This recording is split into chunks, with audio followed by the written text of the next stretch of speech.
everyone, it's Katrina. Deep in the dark, shadowy forests of Bosnia, a discovery emerged that instantly challenged everything we know about ancient history. It was a giant stone sphere that led to a worldwide debate.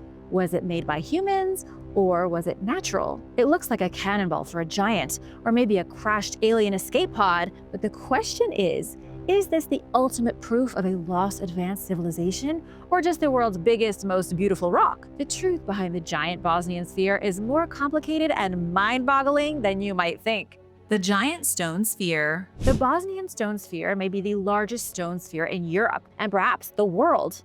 It was not a crashed alien escape pod, though it did look an awful lot like that pod that brought Superman to Earth in Smallville.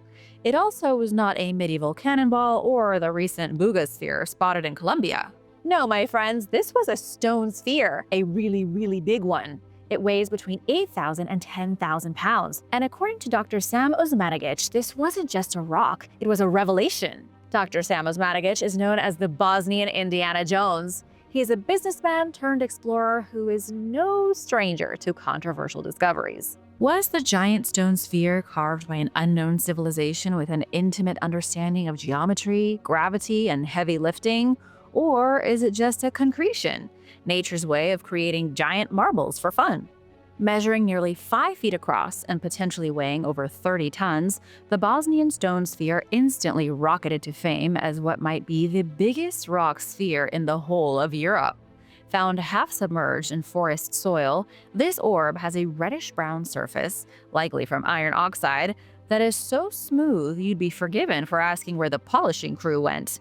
Dr. Osmanagic claimed that the sphere's density hints at a high iron content, which is his way of saying if the rock were any heavier, it could qualify as a small moon. That's how loaded up with dense iron it is. But what truly set alarm bells off and got everyone's imaginations running wild in 2016 wasn't its size or its shape. It was that the stone sphere might be a remnant of an ancient civilization. To Osmanagic, the sphere was more than an oddity. It was the missing marble in a larger cosmic jigsaw puzzle. He argued that it showed that ancient people in the Balkans were secretly builders when they weren't out hunting and gathering. They were also engineers, stone-smoothing alchemists with a flair for spherical symbolism. They had technology different than ours, said Osmanagic. They knew the power of geometrical shapes. This wasn't our sphere-obsessed friend's first rodeo either. Osmanagic had already stirred global headlines and caused more than a few academic migraines with his 2005 claim that the hills of Visoko weren't hills at all, but the world's oldest pyramids, taller than Giza and connected by a labyrinth of tunnels straight out of a Stargate episode. He believes this is an entire pyramid complex with powerful energy fields that have healing powers. To his fans, Osmanagic is a rogue genius connecting dots that others ignore.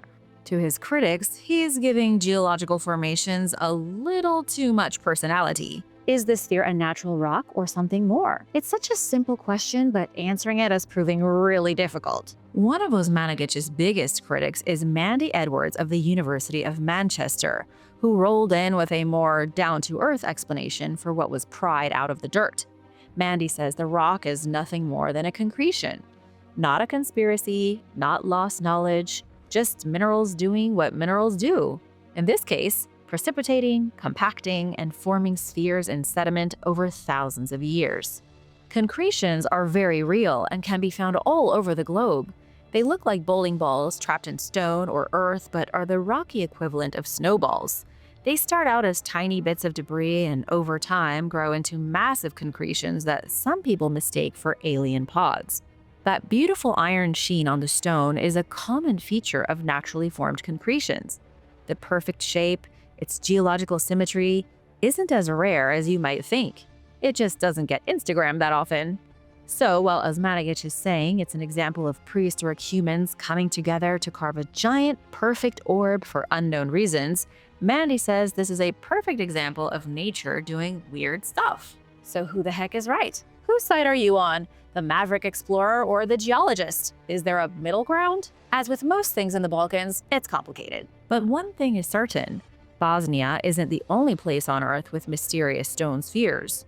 Dr. Osmanagic has documented them from Costa Rica to Mexico, Easter Island to Tunisia.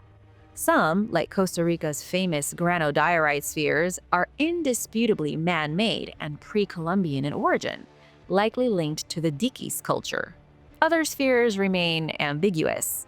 In Bosnia, Osmanagic claims there used to be 80 such spheres in the early 20th century, but then most were destroyed in the 1970s after rumors spread that gold was hidden inside of them. And now only 8 remain in what is now designated the archaeological park, Bosnian Stone Balls. It's a place where tourists come to ponder whether they're looking at the remnants of an ancient empire or Mother Nature's art class. Had the original 80 balls survived, this might be a completely different story. But nope, humans apparently cracked them open like big rock eggs, hoping for their life's fortune to be hidden inside.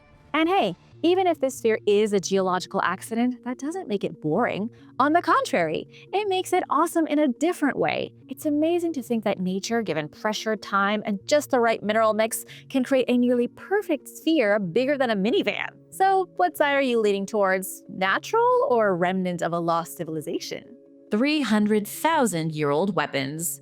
If you still think our ancestors were club-wielding cave cliches, it's time to chuck that cartoon out the window. Because what archaeologists dug out of the German earth in the 1990s was evidence of weapon crafting so long ago, it defies explanation.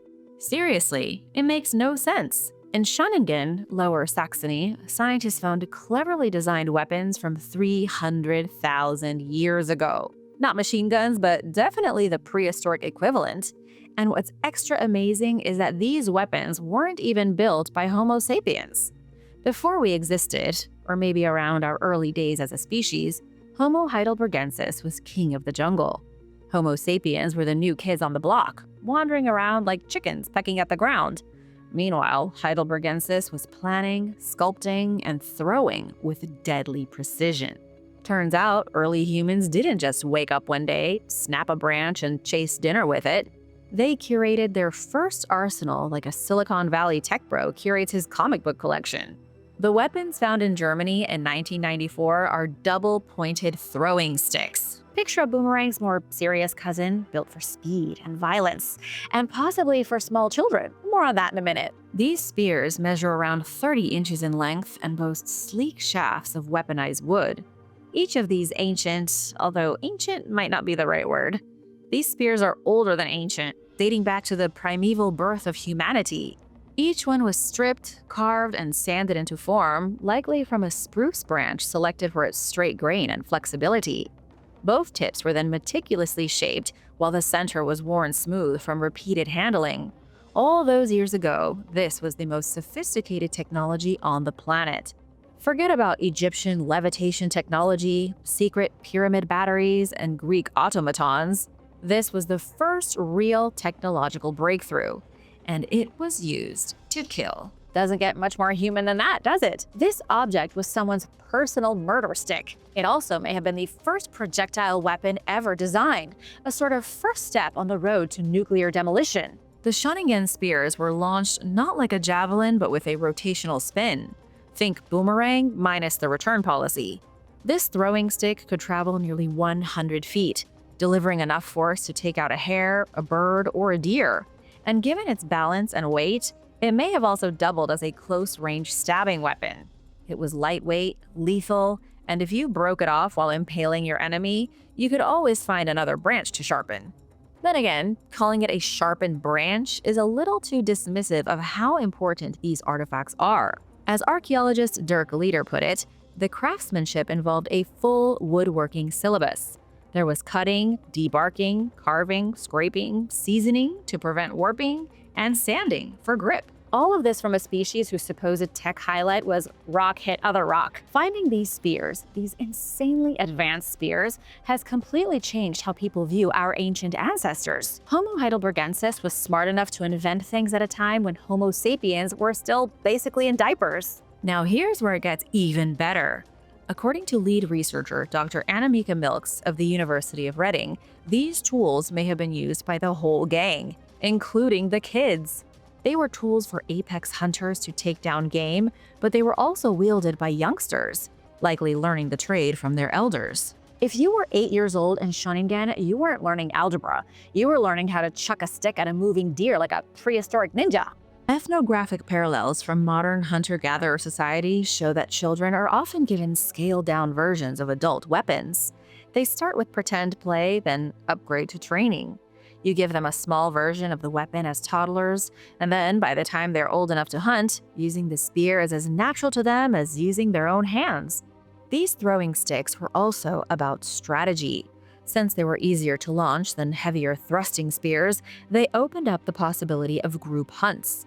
These unique weapons led to strategic, coordinated, multi-generational predator parties. And boy, were these popular.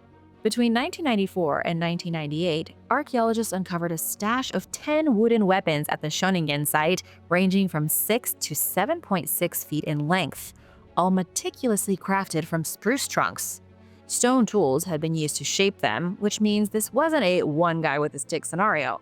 This was a cultural standard, a literal arms industry. I cannot believe Homo heidelbergensis started the weapons trade at a time when mammoths weren't even endangered yet, but here we are, and you can't argue with the facts. The site has since become one of the most important archaeological discoveries in Europe, not just because it revealed the oldest known hunting weapons in the world, but because it blew up every assumption about what early humans could do. Even our most ancient relatives weren't a bunch of grumbling hunchbacks. These folks could plan, shape, teach, and organize. They knew materials, they understood trajectory, they handed down knowledge.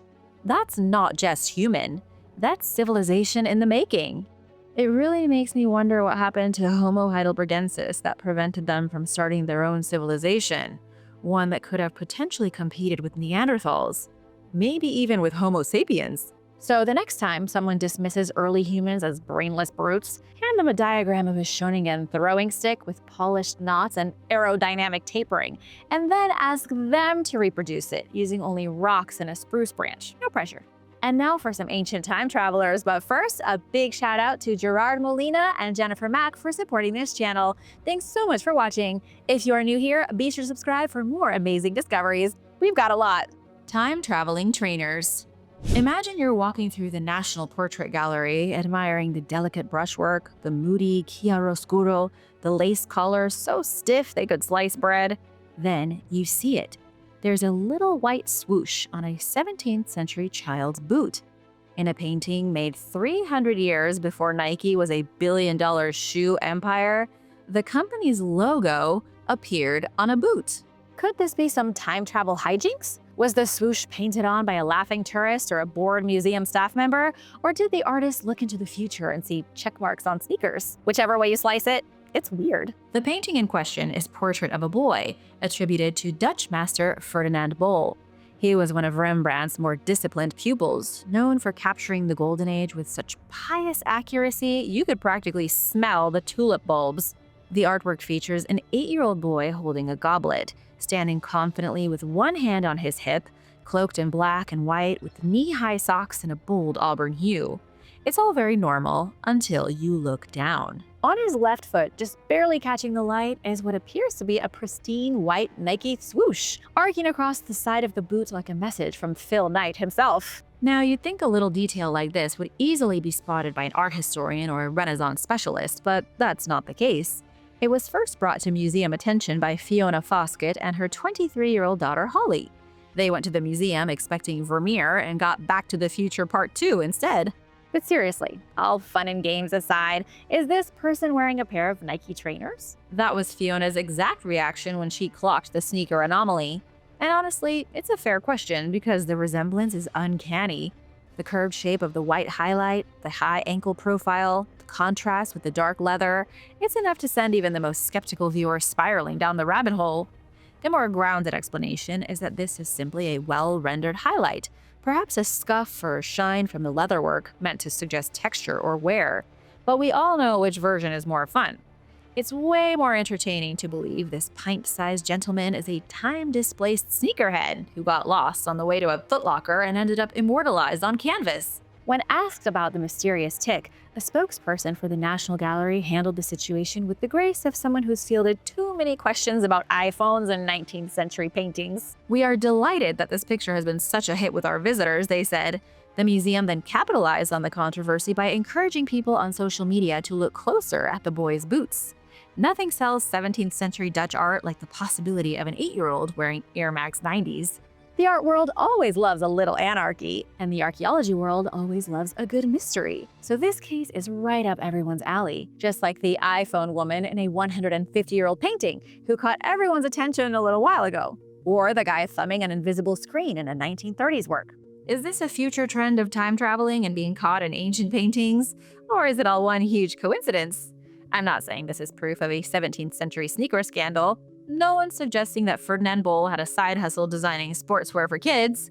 Still, you've got to admit the Nike swoosh is awfully suspect. Let me know what you think is going on in the comments. And don't be coy. Buried in a trash heap. Technology exists in many different forms. Some say the pyramids of Giza are an example of advanced technology. Others say they are nothing but an example of people stacking rocks on top of one another like a child with alphabet blocks. One of my favorite examples of ancient technology is mummification. On one hand, it's nothing but scooping out someone's insides, filling them with stuffing, and wrapping them in toilet paper. But really, it was one of the greatest scientific advancements of the old world. And there is no better mummy to prove my point than the one found buried under a pile of garbage. Yep, actual trash. And it isn't even Egyptian. I say it, but really the mummy is that of a wealthy noblewoman who died about 5,000 years ago. So how did a noblewoman end up entombed in a glorified landfill? It's a surprisingly easy story to tell. She was buried in Aspero, a sacred site tied to the Caral civilization. They emerged in Peru's Supe Valley around 3000 BC, right when Mesopotamia, Egypt, and China were just getting their ancient game together. Make no mistake, the Caral civilization was on par with all the other big players of the time. They had pyramids, complex societies, and an elite class lording over the peasants, just like Egypt and Mesopotamia. Caral is the name of the civilization and also the name of their most important city. While it should have been protected as a cultural monument, it was turned into a trash dump in the 1960s. Peru literally dumped garbage on their most important archaeological site, turning it into that stinky place that you roll your windows up when you drive past. You know that smell. It is rank. The site wasn't properly investigated until the 1990s. That's when archaeologists realized they were dealing with the ruins of one of the oldest cities in the Americas. And it took another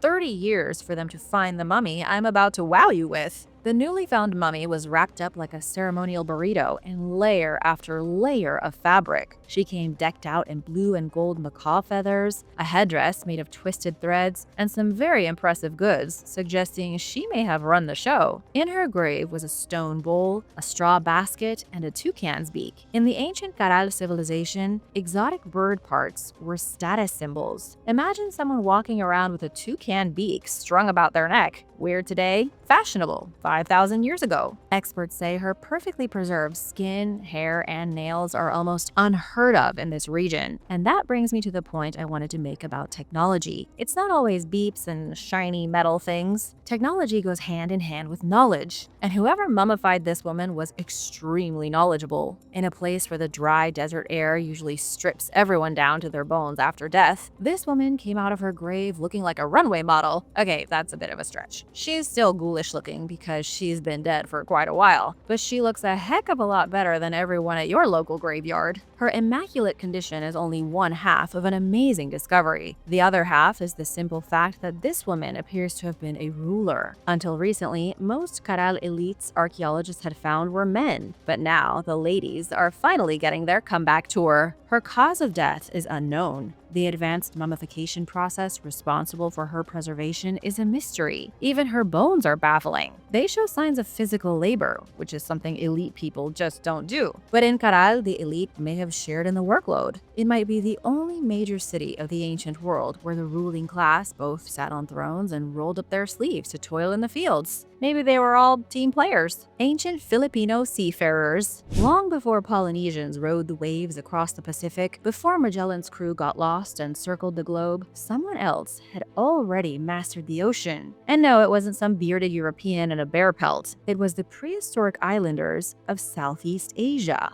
Evidence has been found that they were quietly, expertly weaving rope, building boats, and reeling in tuna 40,000 years ago. According to new research out of the Philippines, it's time to throw out the old Eurocentric map of technological progress and redraw it. It wasn't Europeans who conquered the world's oceans, it was Asians, and they did it 35,000 years before Europeans invented civilization. What could it all mean? To understand, we have to take a look back in time. 40,000 years before today, much of Southeast Asia was a disconnected world of islands. You couldn't walk from one place to another because Asia was like the prequel to Waterworld. It was a flooded mess of islands, peninsulas, and isolated land masses. This is not up for debate. Scientists know exactly what Southeast Asia looked like. So then the question becomes, how did humans get there? Look, you don't accidentally paddle into the Philippine archipelago on a banana leaf. You need serious watercraft and even more serious rope. For ancient humans to have spread across Southeast Asia, they must have had boats, big ones, which means they must have invented them. And that's crazy considering they were alive when giant ground sloths were still kings of the Amazon. Scientists have found stone tools bearing microscopic traces of plant fiber processing at key sites across the Philippines. These are ancient tools that were used for making rope, which was key to building ships. Under high-powered microscopes, these Paleolithic instruments show wear consistent with stripping, twisting, and shaping plant fibers, which is exactly what you'd need to make ropes, nets, and rigging. In other words, prehistoric technology that's not just functional, but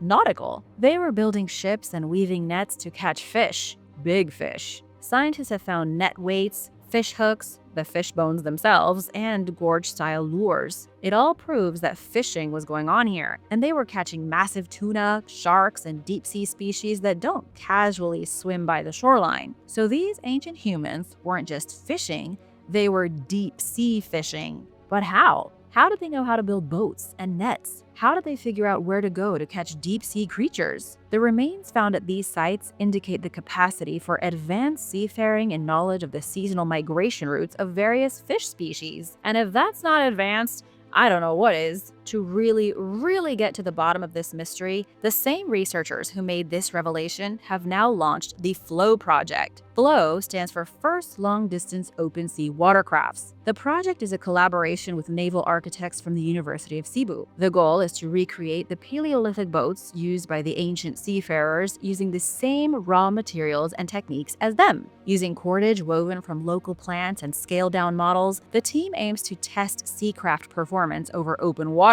They'll explore whether the ancestors of modern Filipinos were cutting across deep ocean channels tens of millennia ago. If the scientists make seaworthy vessels using the exact materials and techniques as the ancients, and those boats prove capable of deep-sea travel, minds will be blown. It will prove that civilization didn't start 5,000 years ago in the city of nor did it start 11,000 years ago in the Dust Bowl of Göbekli Tepe. Civilization was alive and well in the Philippines far earlier. And it's about time things changed. Western narratives have long painted Paleolithic humans as crude, landlocked tool users. Scientific textbooks dismiss humans of this age as mammoth hunters in fur capes, not sailors with rigging knots and seasonal fish charts. No one ever imagined that people alive at the same time as Neanderthals could design, build, and steer a ship. But these new discoveries change everything, and the implications are huge. If these early humans had boat-building technology sophisticated enough for inter-island crossings, it rewrites the entire concept of early human dispersal. When talking about how humans migrated around the world, scientists usually talk about land migrations. You hear about the Bering Land Bridge all the time, but what if not everybody crossed the Bering Land Bridge? What if most early settlers in America sailed from Asia to the West Coast, and not on bamboo rafts adrift on monsoon winds? The evidence shows that Southeast Asians had purposeful navigation. They fostered a legacy of boat building and deep-sea knowledge that may have laid the groundwork for later expansion into Australia and the maritime traditions of the Philippines that still exist today. This new research doesn't just add a footnote to Philippine prehistory, it demands a rewrite of the opening chapters, because while the rest of the world was still stuck in caves, ancient Filipinos had already set sail for glorious new lands. A woven wonder from the dawn of civilization. Ever crushed your laundry basket by accident? Plastic or fabric, it doesn't matter. Baskets are super easy to break. They collapse under pressure, fray at the seams, grow mold in damp corners, and often become mouse condos within a decade. Baskets are hardly the most resilient of objects. But why the heck am I talking about baskets? Because in the depths of Israel's Muraba'at cave, tucked away in the shadows, archaeologists recently discovered the world's oldest woven basket. And it's in better shape than any basket in your house. You'll be aghast to learn how old this thing is. The woven basket was crafted 10,500 years ago. That makes it one of humanity's earliest inventions. First came the boat, then the laundry basket. Everything else came after. But what was it doing in a cave? The basket wasn't stuffed with treasure or displayed in a shrine. It wasn't even flashy, but it did come with a lid. Did I mention it isn't even crumpled? You could take this to the dry cleaners today and no one would bat an eye, though you might get some sand in yours. Found deep in the arid silence of Muraba'at cave in the Judean desert, this large basket is older than Stonehenge, older than the pyramids, older than Jericho's famed walls, but not older than Turkey's Göbekli Tepe. I'm not sure what that means, but I'm sure it's important. The basket's capacity is a hefty 92 liters. What it was used to hold is unknown. Maybe grains, seeds, dog toys. The craftsmanship is next level. It's so good that scientists at the Israel Antiquities Authority could tell two separate weavers made it, and that one of them was left-handed. Imagine being able to detect the dominant hand of a prehistoric artisan based on the microscopic weave of a basket. That's what just happened. It was forensic wizardry at its finest. At the IAA lab in Jerusalem, Dr. Chaim Cohen said, "This is the most exciting discovery that I have encountered in my life." Coming from someone who spends their days brushing sand off 2,000-year-old sandal straps,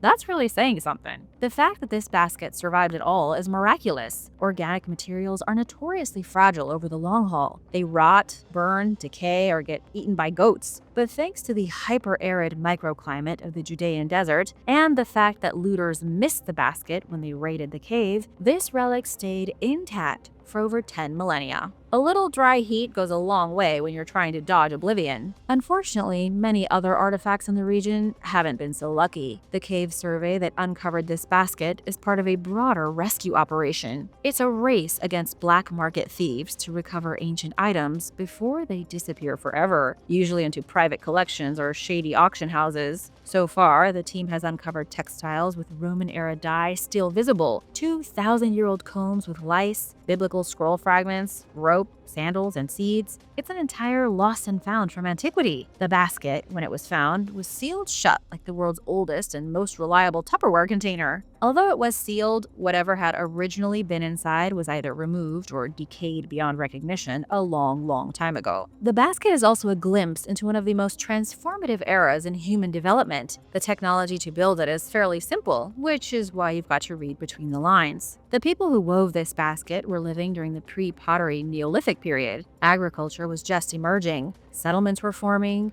Jericho, the world's first known town, was rising from the primordial clay 15 miles away. This was an era in which clay pots still hadn't been invented. The wheel, forget about it. Baskets, though, were already part of daily life. It was one of those early tools that helped humans push forward, which in turn resulted in even more inventions. Without the woven basket, we'd never have gotten the clay jar. In a world obsessed with monumental architecture and flashy golden treasures, it's easy to overlook the quiet brilliance of something like a basket. But this 10,500-year-old survivor tells us more than stone walls ever could. It shows us that even at the dawn of cities, humans already understood durability, form, function, and collaboration. They could craft objects not just for use, but for lasting use. This was a critical point in human development when we started making objects meant to serve, store, and stay around for a long time. If there's one takeaway from this video, it's a reminder that civilization wasn't built with monuments alone. It was built with rope,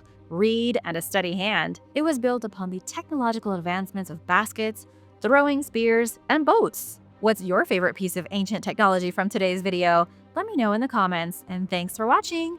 Be sure to subscribe and hit that notification bell, and I'll see you next time. Bye!